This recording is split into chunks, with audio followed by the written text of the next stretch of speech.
नीलनगर नाम का एक छोटा सा गांव था। इसी गांव में बिरजू नाम का एक गरीब लेकिन मेहनती आदमी अपनी पत्नी रेखा और बेटे सूरज के साथ रहता था। बिरजू एक मजदूर था जो गांव के बड़े सेठ धनराज के यहाँ सामान उठाने का काम करता था। अब बारिश का मौसम आ चुका था और धीरे धीरे बारिश ने अपना रौद्र रूप दिखाना शुरू कर दिया था। कुछ दिनों से गांव में बारिश का कहर बहुत ज्यादा बढ़ गया था। उसी बीच एक रात बिरजू के घर।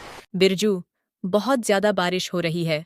देखो, सूरज ठंड के मारे बुरी तरह कांप रहा है। अगर हमने कुछ नहीं किया तो ये बारिश और ठंड हमारी जान ही ले लेंगी। तुम सही कह रही हो रेखा। ये बारिश तो रुकने का नाम ही नहीं ले रही। ऊपर से हमारी झोपड़ी की छत भी टपक रही है। बिरजू, कुछ तो करो। हमारा बेटा इस तरह ठंड में कांप रहा है। मुझसे उसका दर्द देखा नहीं जा रहा। रुको रेखा, मैं अभी कुछ करता हूं। मैं अभी आग जला देता हूं, क्योंकि अगर हमने आग ना जलाई तो हम ये रात नहीं निकाल पाएंगे। बिरजू आग जला लेता है और आग की तपिश से उन्हें कुछ राहत मिलती है, जिससे वे सो जाते हैं।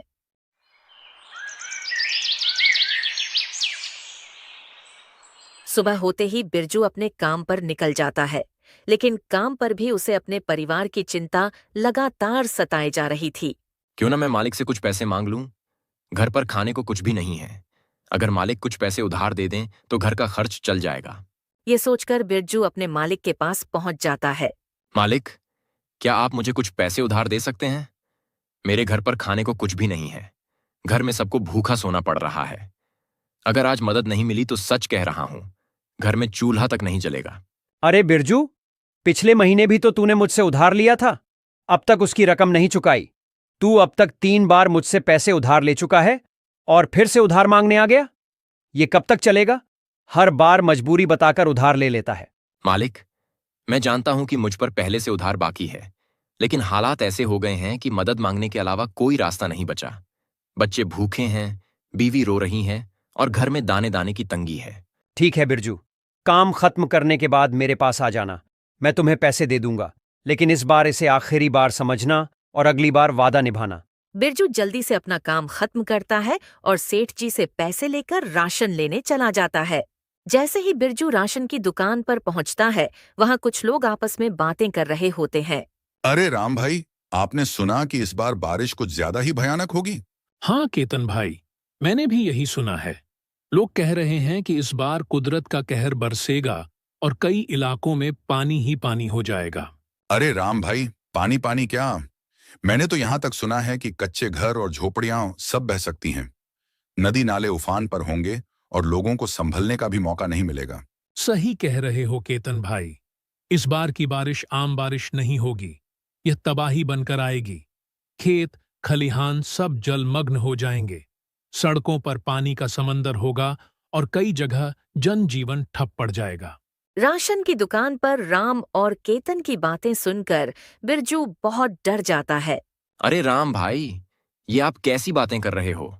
आप लोग तो किसी तरह बच ही जाओगे, लेकिन हम जैसे गरीबों पर क्या बीतेगी, ये कोई नहीं समझ सकता। मेरी झोपड़ी तो पहले से ही बहुत कमजोर है। अगर जैसा आप कह रहे हैं वैसी बारिश हुई तो मेरी झोपड़ी तो बह जाएगी और फिर हमारे पास सिर छुपाने का भी सहारा नहीं बचेगा। अरे बिरजू भाई, माफ करना। हम तो बस यूं ही बातें कर रहे थे। पर सच कहूं, तुम्हारी बात सुनकर तो दिल बैठ गया।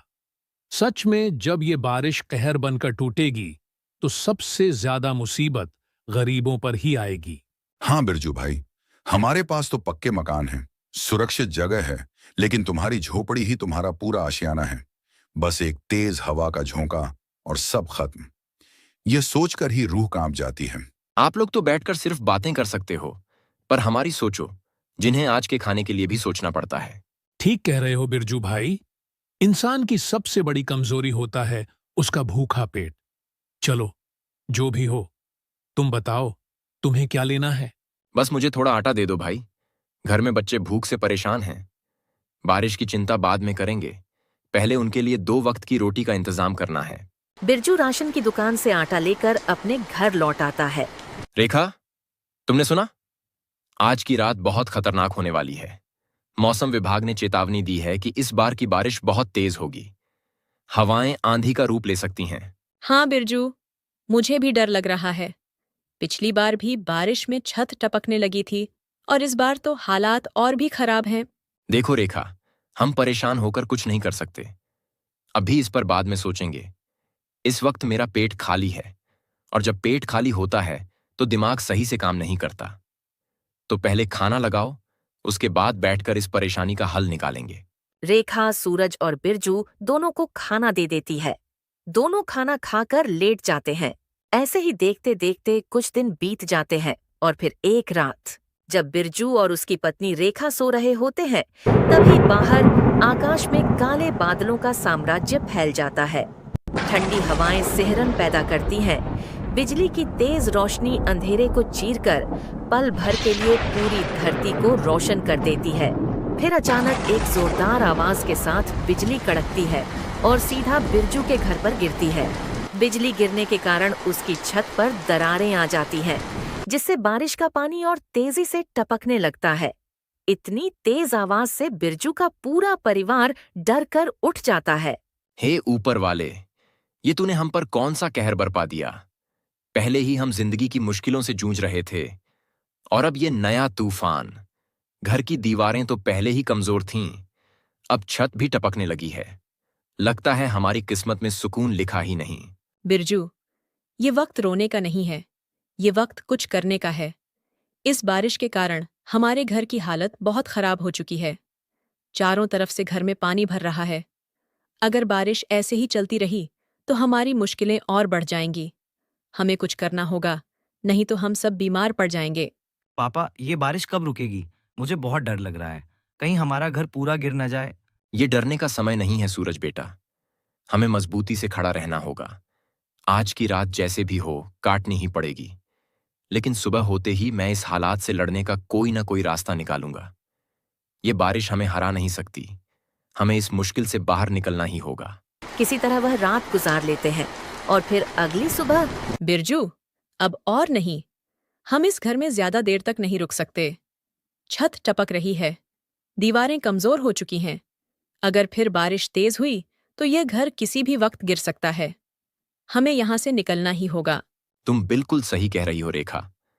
अब यहां एक पल भी रुकना हमारी जान के लिए खतरा बन सकता है। लेकिन हमें जाने से पहले यह देखना होगा कि बाहर हालात कैसे हैं।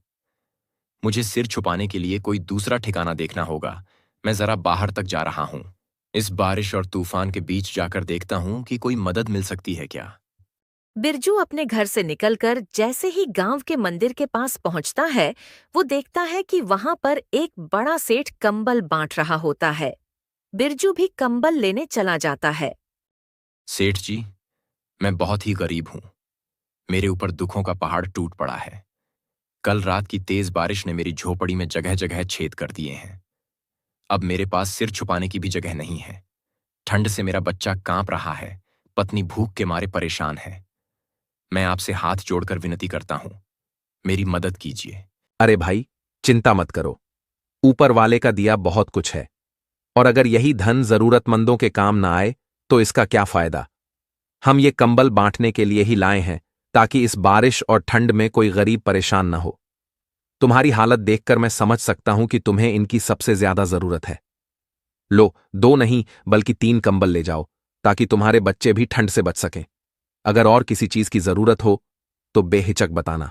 बिरजू सेठ जी के पास से कंबल लेकर अपने घर लौट आता है। रेखा, तुम यकीन नहीं मानोगी, मुझे सिर छुपाने की जगह तो नहीं मिली, परंतु मैं कंबल तो लेकर आ गया हूं। लेकिन हम इस खंडहर जैसे घर में कैसे रहेंगे? जरा देखो, इसकी दीवारें आधी गिर चुकी हैं, छत जगह जगह से टपक रही है। हमें कोई और ठिकाना ढूंढना चाहिए। बिरजू, डरने की जरूरत नहीं है। ये घर टूटा जरूर है, लेकिन इसे फिर से खड़ा किया जा सकता है। हमने इससे भी बुरे हालात देखे हैं। हर बार हम डटकर खड़े हुए हैं, इस बार भी हार नहीं मानेंगे। लेकिन रेखा, हमारे पास न लकड़ियां हैं, न कोई सामान और न ही कोई मदद। ये जगह हमें ठंड और बारिश से नहीं बचा पाएगी। हम सब कुछ नहीं तो थोड़ा बहुत तो कर सकते हैं। देखो, ये कंबल जो तुम लाए हो, हम इसे छत पर डाल देंगे ताकि बारिश अंदर ना आ सके। मैं अंदर से कुछ टूटी लकड़ियां और ईंटें इकट्ठा कर लूंगी। हम दोनों मिलकर इस घर को थोड़ा थोड़ा करके ठीक कर लेंगे। देखते देखते कुछ और दिन बीत जाते हैं। बिरजू और रेखा किसी तरह छोटी मोटी सामग्री जमा करके अपने घर की मरम्मत कर लेते हैं। परंतु घर की मरम्मत करने के चक्कर में बिरजू कुछ दिनों से अपने काम पर नहीं गया था। फिर एक सुबह जब रेखा और बिरजू आपस में बात कर रहे होते हैं कि तभी बिरजू का सेठ वहां आ जाता है। सुन बिरजू, तुझे याद है या नहीं, तूने कुछ दिन पहले मुझसे पैसे उधार लिए थे। तूने कहा था कि समय पर लौटा देगा, लेकिन आज तक तूने एक पैसा भी वापस नहीं किया। मैं कोई दान पुण्य का धंधा नहीं करता। सेठ जी, मेरी मजबूरी समझिए। मेरा घर पूरी तरह उजड़ गया है। बारिश में छत टपकने लगी थी, दीवारें गिरने की कगार पर थीं। इस मुसीबत में मैंने और मेरी पत्नी ने जैसे तैसे टूटी फूटी चीजें जोड़कर छत बनाई ताकि बच्चों को भीगने से बचा सकूं। इसी वजह से मैं आपके यहां काम पर भी नहीं आ सका। अब आप ही बताइए, जब पास में कुछ भी नहीं बचा तो पैसे कहां से लाऊं? पर मैं वादा करता हूं सेठ जी, हालात जैसे ही बेहतर होंगे आपका एक एक रुपया चुका दूंगा, चाहे दिन रात मेहनत क्यों न करनी पड़े। हां, वक्त दे दूं। और तू क्या समझता है, मैं तेरा कोई रिश्तेदार हूं जो तुझे यूं ही वक्त पर वक्त देता रहूं? मैंने तेरा ठेका नहीं ले रखा बिरजू। अब तू काम पर भी नहीं आ रहा तो मेरा नुकसान कौन भरेगा? इसीलिए मैंने फैसला किया है कि आज से तेरे घर की यह जमीन मेरी हुई। सेठ जी, ऐसा मत कीजिए। अगर आपने मेरी यह जमीन छीन ली तो मैं और मेरा परिवार कहां जाएंगे? ये बारिश हमें मार डालेगी। सेठ जी, हम बर्बाद हो जाएंगे। आपके पास तो बहुत धन दौलत है, कृपा करिए मुझ पर। यह सब मैं नहीं जानता बिरजू। जब तुझे उधार दिया था तब मैंने तुझसे ये सब बहाने सुनने का वादा नहीं किया था। अगर तुझे अपना घर बचाना है तो कल तक मेरा उधार चुका देना, वरना अब ये घर मेरा हुआ। इतना कहकर सेठ वहां से चला जाता है। अब हम सेठ जी के पैसे कहां से देंगे रेखा? कुछ भी समझ नहीं आ रहा। हमारे पास कुछ बचा ही नहीं है। अगर हमने कल तक पैसे नहीं चुकाए तो सेठ जी हमारा घर भी छीन लेंगे। हम ऐसी बारिश में कहां जाएंगे? बिरजू, परेशान मत हो। जब तक हम दोनों साथ हैं, कोई भी मुश्किल हमें हरा नहीं सकती। देखो, मेरे ये सोने के कड़े, इन्हें बेच दो। कम से कम सेठ जी का कर्ज तो उतर जाएगा, और जो थोड़ा बहुत बचेगा उससे हम अपने घर की कुछ मरम्मत भी कर लेंगे। नहीं रेखा, तुम कहीं पागल तो नहीं हो गई हो? ये तुम क्या कह रही हो? ये कड़े तो तुम्हें तुम्हारे पिताजी ने दिए थे। ये उनकी आखिरी निशानी है। मैं तुम्हें इन्हें बेचने नहीं दूंगा। हमें पहले भी इससे ज्यादा बुरे हालातों का सामना करना पड़ा है। नहीं बिरजू, कोई लेकिन नहीं। ये कड़े किसी शौक के लिए नहीं, बल्कि हमारी जरूरत के लिए जा रहे हैं। और सुनो, जब समय बदलेगा हम इन्हें फिर से वापस ले आएंगे, लेकिन अभी इन्हें रखना हमारी मूर्खता होगी। लो, इसे ले जाओ और सेठ जी के पैसे चुका दो। बिरजू रेखा के कड़े लेकर सुनार के पास जाता है बेचने के लिए। अरे बिरजू भाई, कैसे आना हुआ? बड़े दिनों बाद दिखाई दिए, क्या काम है? धनी भाई, ये कड़े बेचने आया हूं। देखिए कितने के बिक सकते हैं। अरे बिरजू, ये तो बहुत पुराने जमाने का सोना है। अच्छा माल है, लेकिन तुम तो जानते हो बाजार में भाव गिर रहे हैं। मैं तुम्हें इसके 1000 रुपये दे सकता हूं। क्या? सिर्फ 1000 रुपये? धनी भाई, ये तो शुद्ध सोना है। मेरी पत्नी के मायके से मिला था। इसमें वजन भी अच्छा है। कम से कम इसका सही दाम तो लगाइए। देखो बिरजू, मैं तुम्हें बेवकूफ नहीं बना रहा। बाजार की हालत तुमसे छुपी नहीं है। इस समय कोई ज्यादा दाम नहीं देगा। हां, अगर तुम्हें कहीं और ज्यादा मिल रहा हो तो जा सकते हो, लेकिन मैं जानता हूं कि तुम जल्दी में हो और तुम्हें पैसे अभी चाहिए। अब बताओ, सौदा पक्का करें? ठीक है धनी भाई, आप ही ये कड़े ले लीजिए और मुझे पैसे दे दीजिए। बिरजू धनी से पैसे लेकर सेठ जी को देने चला जाता है। बिरजू सेठ जी को पैसे दे देता है और अपने घर की ओर निकल पड़ता है। सेठ जी, ये बिरजू तो आपका पूरा उधार चुका गया। अब आप उसकी जमीन कैसे हड़पेंगे? अब तो कोई बहाना भी नहीं बचा। अरे राजू, अभी मेरा एक खेल खत्म हुआ है, अभी असली खेल तो बाकी है। सीधे तरीके से कोई जमीन थोड़ी छोड़ता है। मैंने कुछ ऐसा सोच रखा है कि बिरजू खुद ही गांव छोड़ने पर मजबूर हो जाएगा। कैसे सेठ जी, मुझे भी कुछ बताइए। तुम्हें पूरे गांव में ये अफवाह फैला देनी है कि बिरजू श्रापित है। जब तक वो गांव में रहेगा तब तक गांव की बर्बादी तय है। बारिश की हर बूंद गांव को डुबा देगी और इसका जिम्मेदार बस बिरजू होगा। और यदि ये तू गांव के ऐसे लोगों के बीच में कहेगा जो इस बात को आग की तरह फैला दे, तो हमारा काम और जल्दी हो जाएगा। और यदि हमें कुछ लोगों को पैसे देने पड़े तो हम वो भी करेंगे। बस तू सोच और इस बात को फैला दे। सेठ जी, आप तो बड़े ही चतुर निकले। ये अफवाह पूरे गांव में आग की तरह फैलेगी। लोग खुद ही उसे गांव से बाहर निकाल देंगे। और मुझे कुछ लोग पता भी है जो खाली पंचायत करने में अपना दिन गुजार देते हैं। बस यही तो मेरा असली दिमाग है। बिरजू गांव छोड़कर जाएगा और उसकी जमीन हमारी हो जाएगी। यहाँ बिरजू का सेठ उसकी जमीन हड़पने के फिराक में था और वहाँ बिरजू सेठ का कर्ज उतारकर खुश हो रहा था। रेखा, मैं सेठ जी के सारे पैसे चुका चुका हूं। अब हमारा उन पर कोई कर्ज नहीं रहा। और हां, गिरिधर जी के भी कुछ पैसे दे आया हूं। बस जो थोड़े पैसे बचे हैं उनसे मैं सोच रहा हूं कि बारिश फिर से अपनी तेजी पकड़ ले, उससे पहले घर के लिए खाने पीने का सामान इकट्ठा कर लूं और छत की मरम्मत कर दूं। सच कह रहे हो बिरजू, अब हमारे सिर पर सेठ जी का कोई बोझ नहीं रहा। हाँ रेखा, अब कोई हमें कर्जदार कहकर नीचा नहीं दिखा सकता। लेकिन अभी हमें सोच समझकर कदम उठाना होगा। बारिश का मौसम है, कब मूसलाधार बारिश आ जाए कुछ कहा नहीं जा सकता। गांव के लोग कहते हैं कि जल्दी ही बारिश बहुत खतरनाक होगी। इसलिए जो पैसे बचे हैं उनसे घर की मरम्मत जल्द से जल्द करनी होगी। तुम ठीक कह रहे हो बिरजू, लेकिन बाहर के हालात देखे हैं।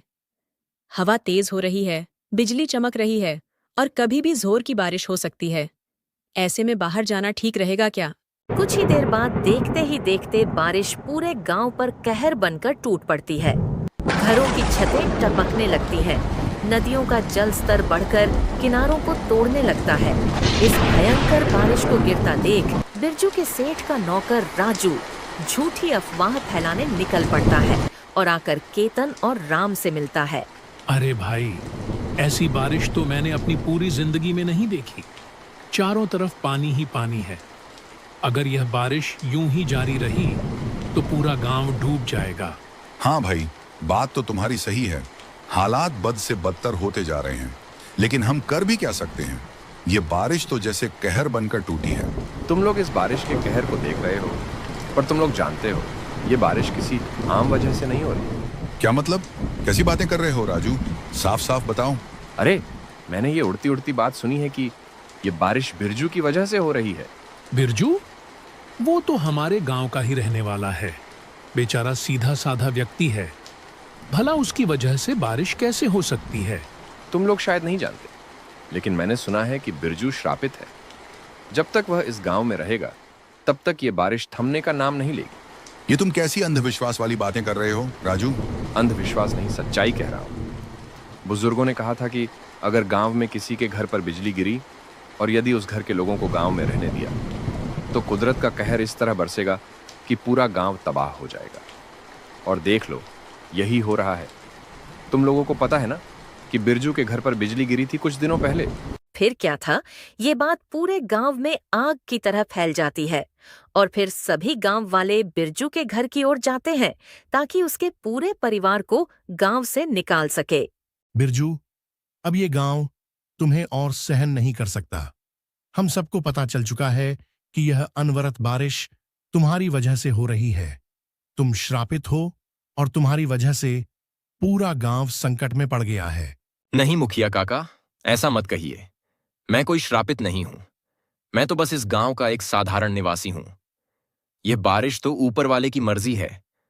अगर उसने चाहा तो सूरज भी निकलेगा, खेत भी लहलाएंगे। इसमें मेरा क्या दोष? झूठ मत बोल बिरजू।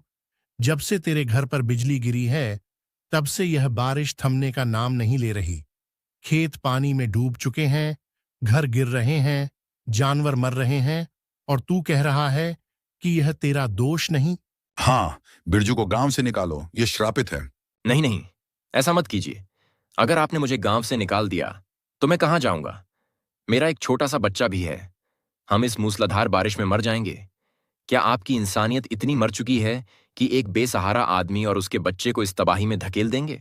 बिरजू, हम जानते हैं कि यह निर्णय कठोर है, लेकिन हमें अपने परिवार और गांव की भलाई के लिए यह कदम उठाना ही होगा। अगर तू यहां रहा तो न जाने और कितनी आफतें टूट पड़ेंगी।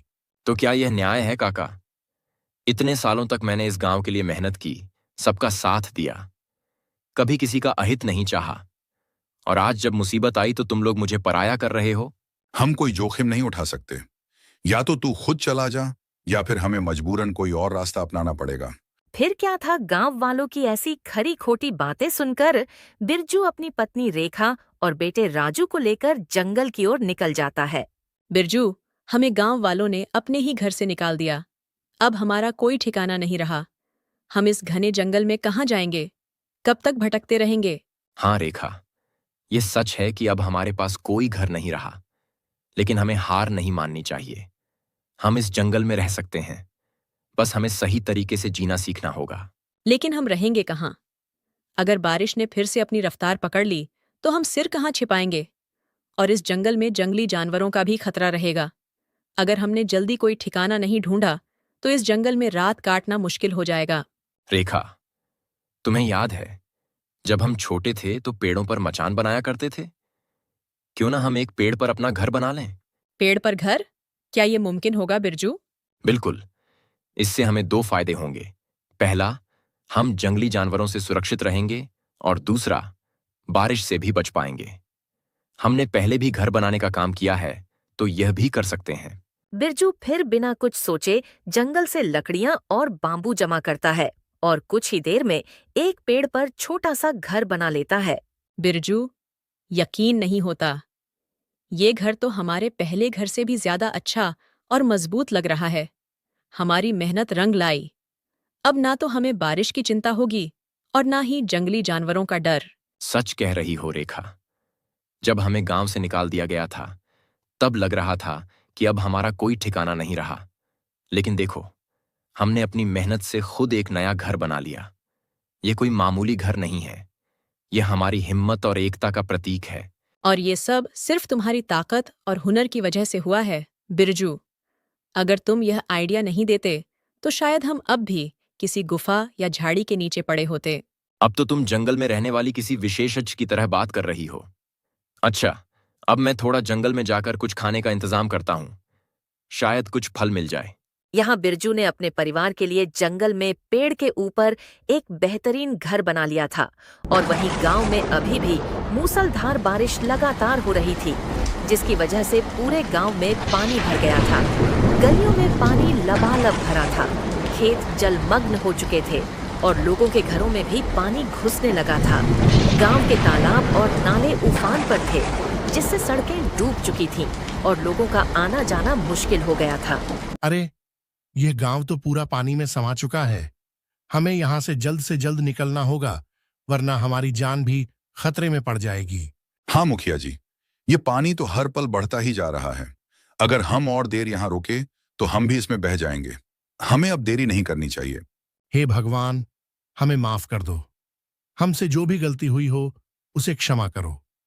अब हमें इस अचानक आए प्रलय से बचने का कोई उपाय बताओ। अब हमें समय बर्बाद नहीं करना चाहिए।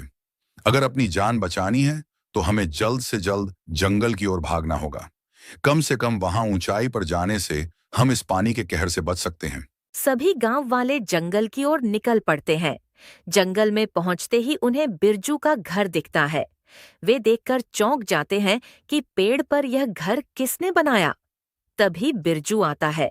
अरे सेठ जी, गांव वालों, आप लोग यहाँ क्या कर रहे हो? आपके पास तो पक्के मकान थे, बड़ी बड़ी हवेलियां थीं। फिर अब यहाँ क्या करने आए हो? जब मेरा घर उजाड़ा गया था, तब आपको मेरे दर्द का एहसास नहीं हुआ, और आज जब आपका पूरा गांव पानी में समा गया, तब आप मेरे दरवाजे पर खड़े हो? बिरजू बेटा, हमें माफ कर दो। हमें अपने घर पर कुछ दिनों के लिए जगह दे दो। हमारा सब कुछ तबाह हो चुका है। गांव पूरा पानी में डूब चुका है। हमारे पास अब रहने के लिए कोई जगह नहीं है। हमारे छोटे छोटे बच्चे हैं। हाँ बिरजू, हम पर थोड़ी रहम करो। हमने तुम्हारे और तुम्हारे परिवार के साथ बहुत गलत किया। तुम्हें बेघर कर दिया, तुम्हें गांव से निकाल दिया, लेकिन अब हमें अपनी गलती का एहसास हो गया है। कृपा करके हमें अपने घर में जगह दे दो। हाँ, याद है मुझे सेठ जी। आपने मुझे गांव से निकालते वक्त एक बार भी नहीं सोचा कि मैं कहाँ जाऊंगा, मेरी बीवी और बच्चे कहाँ रहेंगे। आपके दिल में मेरे लिए कोई दया नहीं थी। आपने मुझे बदनाम कर दिया, मुझ पर झूठे इल्जाम लगाए और गांव से निकाल बाहर किया। और आज जब कुदरत ने आप पर कहर बरपाया तो आप मेरे पास आ गए। बिरजू बेटा, हमें क्षमा कर दो। हमसे गलती हो गई। हमें अपने घर में जगह दे दो। हमारे छोटे छोटे बच्चे हैं, हमारी औरतें हैं, हमें बचा लो। ठीक है मुखिया जी, मैं अपने दिल में इतनी नफरत नहीं रख सकता। ऊपर वाले ने मुझे सिखाया है कि बदले से बड़ा धर्म मानवता है। आप लोग अंदर आ सकते हैं। मैं आपको भी वैसे ही घर बनाकर दूंगा जैसे मैंने अपने लिए बनाया है। तो इस तरह बिरजू ने सभी गांव वालों की जान बचाई और सभी को अपने जैसे घर बना कर दिए। फिर बारिश के समाप्त होने के बाद गांव वालों ने भी उसे गांव में फिर से बुला लिया। इस कहानी से हमें यह समझ आता है कि हमें किसी का बुरा करने से शायद हम कुछ समय के लिए जीत जाएं, लेकिन सच्चाई, करुणा और अच्छाई हमेशा अंत में विजयी होती है। बिरजू ने बदले की जगह माफी और मदद का रास्ता चुना और यही उसे सबसे बड़ा इंसान बनाता है। अगर आपको हमारी यह कहानी पसंद आई हो तो चैनल को सब्सक्राइब करना न भूलें और ऐसी ही भावुक व प्रेरणादायक कहानियों के लिए बेल आइकन दबाएं।